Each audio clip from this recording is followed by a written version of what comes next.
But the science of gratitude, after I watched that video the first time, I thought about how we're made up and how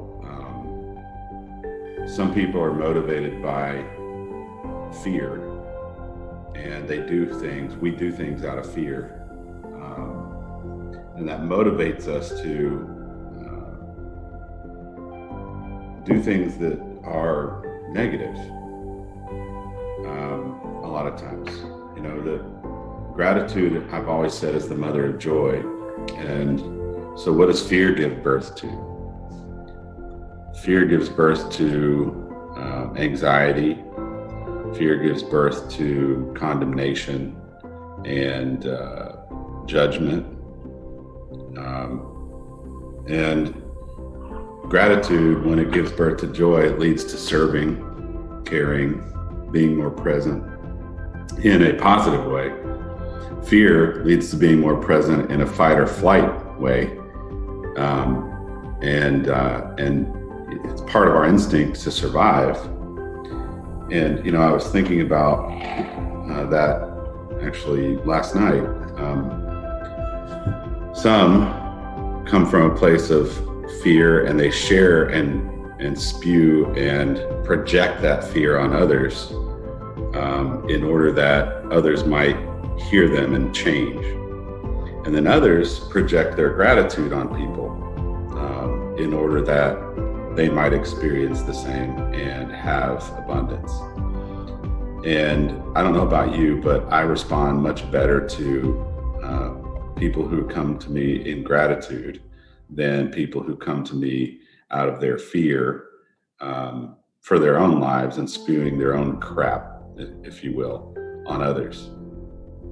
And so what I want to say is if you have fear inside of you about what's going to come in the next year or the next 2 years or the next 3 years or what's going to come in your life, I would say the best way to combat that is to be grateful for what you have now in order to get in the creative space in the now and visualize having the life you desire and knowing that it can happen, having the belief that it can happen.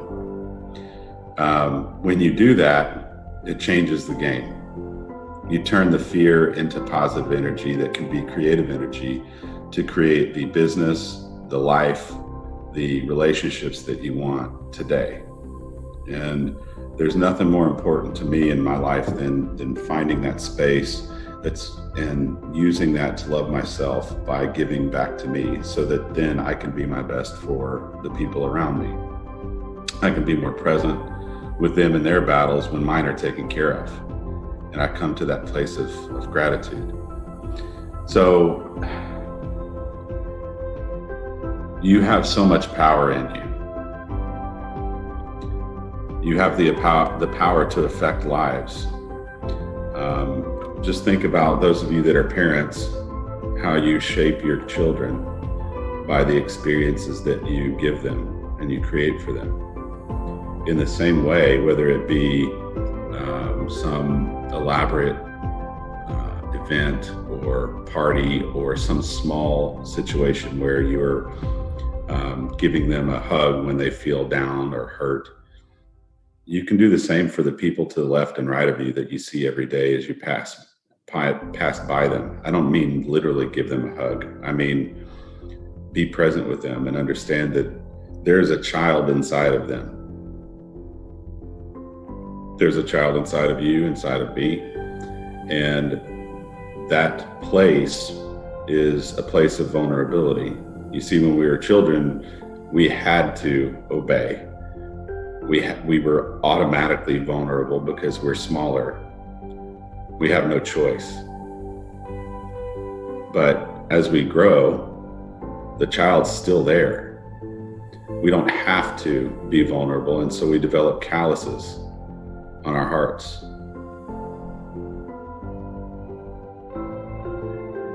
And most of those calluses come from experiences that taught us that we need to make sure that we're protected. And in the end, it hardens us.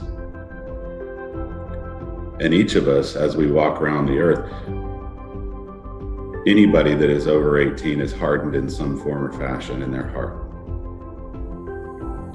And so, taking the time to give yourself that tenderness and let yourself know it's okay to be imperfect.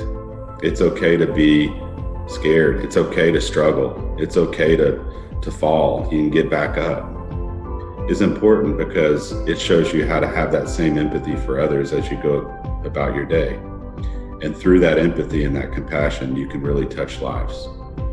You can use your creative energy and your presence to touch the lives of the people you come across, and systematically then nurture the relationship from that point forward, because now you've garnered a relationship that is built on trust and gratitude and reciprocity. And so as you go about your day and today, just be mindful that everybody has that child inside and there's some sort of fear in them. And it's probably closer to the surface than in years past because of all the stuff that's gone on this year. They may have family members who have almost died from what's the pandemic, or maybe they know people who have been majorly affected.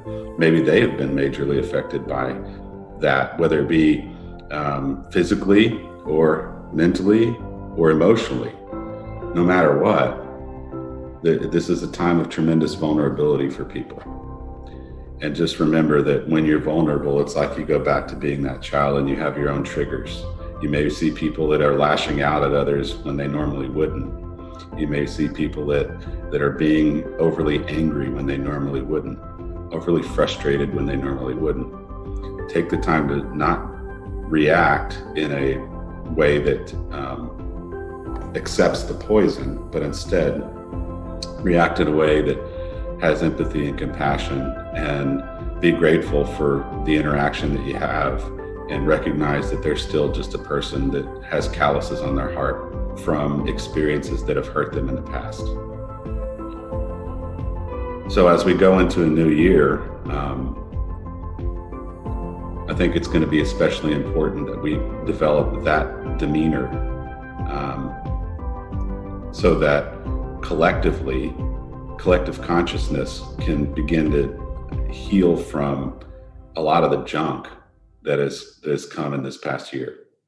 And you and I can be perpetuators of that in other people's lives, healing and joy and peace, as opposed to anxiety and frustration and fear and anger. And so that's really what I want to share with you today as far as gratitude goes. Gratitude is what gives birth to that joy. And so take the time after this call to do some gratitude exercise and find your place of gratitude as we move into the new year. I think it's very important for each of us and all of us. That's all I got. I'll open it up for comments. I just have one word to say. Thank you. That's all. I don't have any more words. Thank you, Betty. Thanks.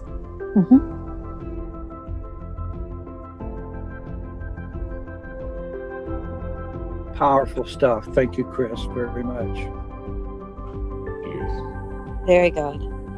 And for me, I want to just say that I'm super grateful for all of the mentees who have trusted me to help them learn their business and begin their business. And I'm so grateful for my team and to work for the best real estate company that I've ever seen.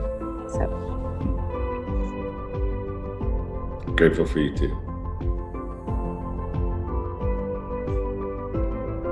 Thank you. That was awesome. With that, Chris, could I introduce the guest that we have on our session this morning? absolutely, please do. Her name is Rosie Corrales, and we just want to welcome you, Rosie, and appreciate you taking the time to join us this morning. So Rosie is about this close to joining us. So we're very hopeful that you become part of our team. Welcome, Rosie. I'm glad you're here. It was good talking to you yesterday. Hi, good morning. Good morning. Thank you for attending. I hope you enjoyed it this morning. Yeah, thank you. Absolutely.